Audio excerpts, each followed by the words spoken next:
And sometimes we think that those people did something bad to us, where in reality it might be for us. Maybe what if everything is happening for us? Maybe those people even don't know that, or we created the story that those people did that to us, where in reality that person didn't even know he harms you. You know what I'm saying? Yeah. Our mind is crazy, and the story we tell ourselves is crazy. For example, when you didn't jump on my call, we had a call 2 days ago. I was sitting prepared and everything light and everything, and I like, where's Jimmy, and I started telling myself story. Hey, he doesn't respect you. That means you are nobody, Alex. That's how he showed disrespect. And then I caught myself those thoughts, and I understood, first of all, something really might happen with Jimmy, right?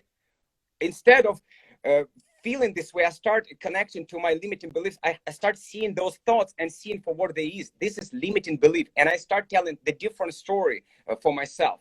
And it turned me to the completely different gratitude, love, and different experience compared to what I might feel based on that experience. And it's coming to any other areas in our life. It's not just weight loss or somebody screw you or cut you in the road. It's in so many ways. And mastering our mindset, our belief system, by the way, mastering belief system is step number 4. So we're going to get into that also as well. But let's move to the step number 2. And step number 2, after you forgive yourself, and all this would be actually better, right?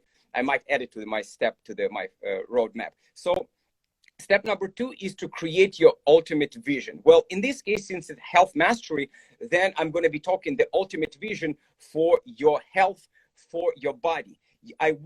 Even Arnold Schwarzenegger said, and I like the quote, if you don't have a goal, if you don't have a vision, you're going to be just drifting around and you're never going to get nowhere, and you're always going to be you're not going to be happy. I found it completely true for myself in different areas, not just weight loss or health. But I want you to also, it's practical exercise. I want you to pick 10 minutes of your day, or even schedule right now. If you're busy, if you're driving the car, or if you're at work, just put the timer or in the calendar that you got to set up 10-15 minutes and actually write it down. Journal. What is your ultimate vision for your body? When I'm talking about body, I'm not always talking about only how you look, your 6 abs or things like that. I'm talking about also how you think, how you feel, which is a lot more important. I wanted to a little bit visualize, be playful with your mind and write it down. Like, I want to feel unstoppable. I want to feel energy. I want to have so much energy to play with my kids, to play with my wife, whatever the case might be. I want you to feel it. I want you to live it as it is happen right now. Be grateful, write it down. No limits. Imagine that you're a little kid and you have no limits. Imagine that everything is possible and you actually can create the body that you deserve, the body of your dreams. It might be completely different from mine, but it's your step number 2 that you can create. Again, this is actionable steps. Everything I'm saying is not woo-woo, fluffy, whatever, just kind of thing that you're listening and then, okay, good podcast. What's next? Let's tune to next. Please, guys, as you're tuning in, take steps, little steps each day over the period of 1 year, 10 years, whatever, going to lead to huge success overall, right? There's a Bible verse, Alex, that says, without vision, the people perish. And it's so true. Vision is so important to know where you're going. It's like trying to go somewhere you've never been before and you turn off your GPS. Are you going to get there? Maybe. But the likely is you're going to hit a lot of detours. You're going to hit a lot of frustrations. You're going to go, there's another dead end road. How do I get there? And you just like have no vision at all. Whereas if you just turn on the GPS, you have that vision, that clear insight. This is where I want to go. This is what I want to do. You get there. And you get there quicker than if you try to flail without a vision. Yeah, without a vision, you might not even know that you actually reach your goal because you haven't even thought about that. You know what I'm saying? Just, right. I want to lose 5 pounds or I want to lose weight. Okay, you lost 1 pound. Gone. You're done. No? Is that what you want? No, I want you to exactly know what you want, how many pounds, how you want to feel, how your body going to look. And better to not aim to lose weight, better to aim, of course, to lose fat, because we don't want to lose muscle, lose water. It's not healthy, you know? So, and that leads us to step number 3, which is get leverage on yourself. Step number 3 is you gotta make it a must. From the I should lose weight, I should get healthy, I should do this and that. We have to turn our should into the must. You know what? Absolutely must. A lot of people ask me, Jimmy, how do you get such good deep sleep? Well, there's a lot of things that I do, but one of the newest things that I recently added is this upgraded magnesium from a company called Upgraded Formulas. Go to their website, upgradedformulas.com, and you can learn all about this nano technology that they use for this particular mineral of magnesium. Again, it's called Upgraded Magnesium, and it's got all the different forms of magnesium in it using the nanotechnology so it gets absorbed a lot better. Guys, I have seen my deep sleep improve by as much as 30 to 40% simply by adding in this product along with sunshine exposure, darkness in the room, cooler temperature, all of the things that I always have done. So again, upgradedformulas.com is the website. Go check them out. Do you know what I call that? You need to stop shooting yourself. Yes, stop shooting yourself. It's funny. I heard that one also from, I think, Tony Robbins or somebody. But yeah, it's a nice saying. So that's exactly. You need to stop shooting yourself and start masking yourself. Make it a mask. And how are you going to do that? There is many ways. And I'm going to touch on one exercise that I do. And one of the ways you can do it is leverage the pain and the pleasure. Again, everything we do in life, the human beings I'm talking about, is we're trying to avoid the pain and to gain pleasure. Anything. When you eat cake, you're trying to gain pleasure. And this pleasure is right here. But the pain of gaining weight, you're thinking, oh, yes, if I will eat this cake someday, in a couple of days, I will gain something, potentially, probably the pain is far. So it doesn't pushing you over. But the cake is right here. Look at this. It's so tasty. It's my favorite cake. It's so pleasurable. That's why you indulge into that. And the consequences, if you want to stop doing those behaviors, those things, and you want to follow through, you got to know how to use those two powers, the pain and the pleasure. And you need to create enormous pain and link it immediately. It's supposed to be you're supposed to be certain that it's happening right now. Meaning, imagine you eat this cake and right away for example, I'm going to say sometimes crazy stuff. Please forgive me for that. But I'm imagining right for myself, if I eat that cake, I'm losing 2 of my legs right away. Yeah. And I'm in pain. And I'm playing with my mind, okay? It's crazy stuff, but that's how I play with my mind to make it really pain, right? To see the pain and connect to that, So when I started my low carb journey, it was the Atkins diet 17 years ago. I did that with sugar. I said, sugar is rat poison.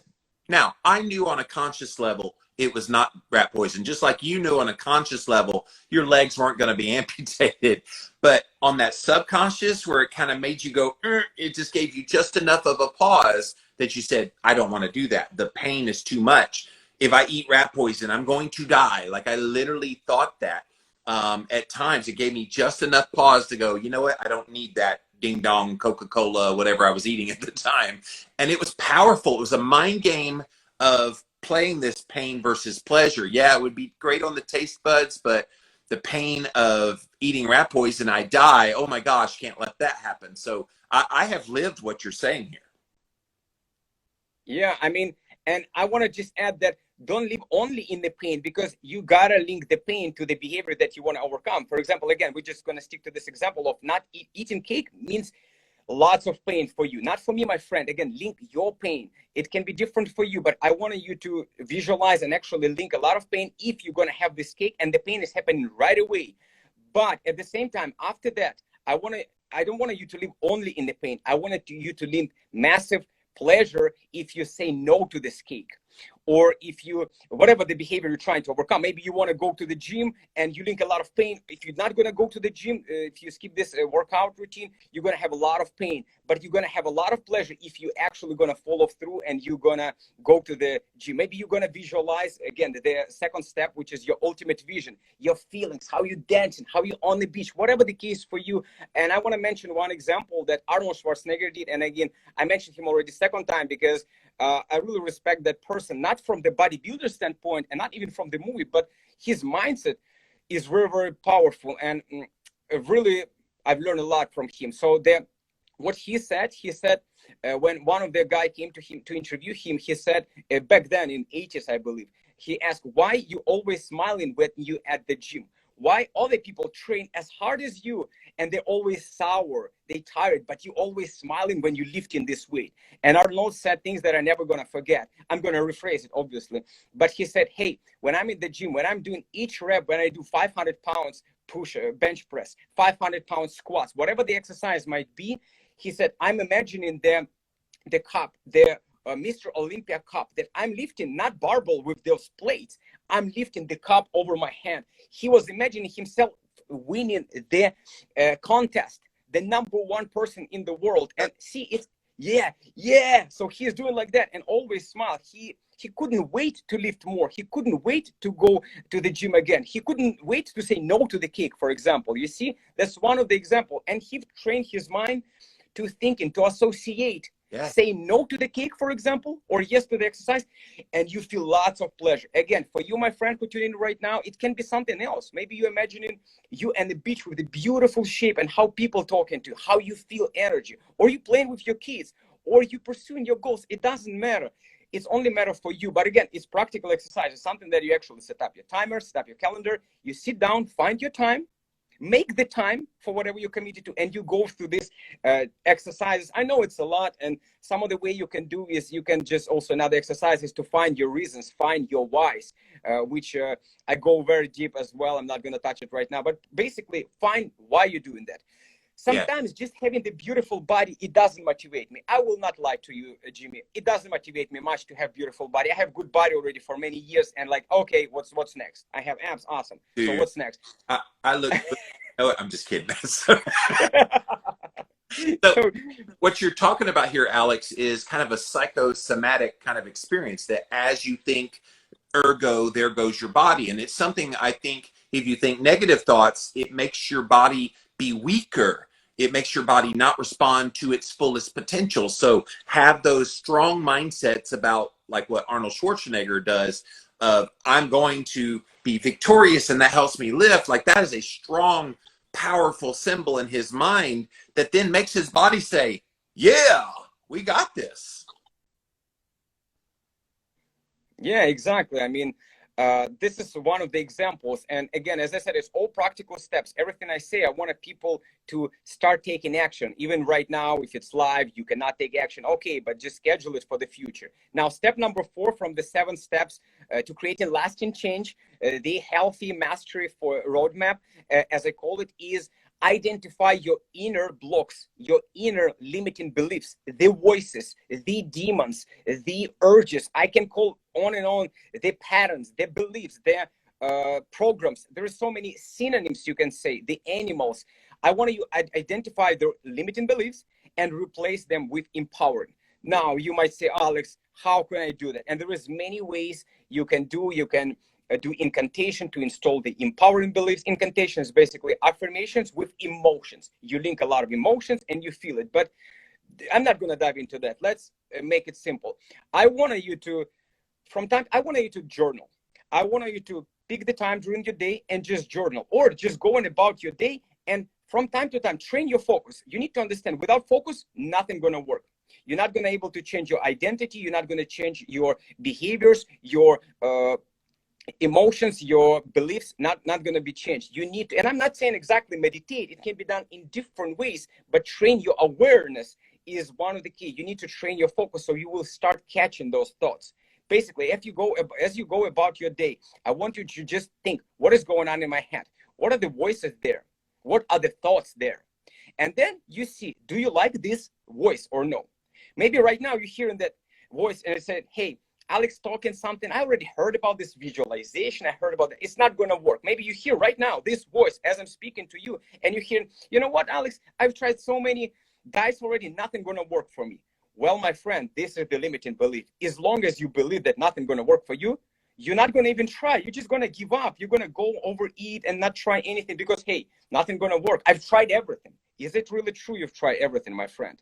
And sit down with your thoughts. But even argue that a lot of people's limiting beliefs are founded on that's what they always heard in their life. So if they grew up in an unsupportive household, maybe parents said, oh, you can't amount to anything, you're going to be nothing in your life. And so you start believing that. Then you get into life and you have a boss that says, you're such a worker, you slack on work, you're a horrible employee. So then they get it reinforced again. And then they tell themselves that over and over and over and over as they go through life. And so you kind of get to this point in their life where they're like, why do I believe this thing?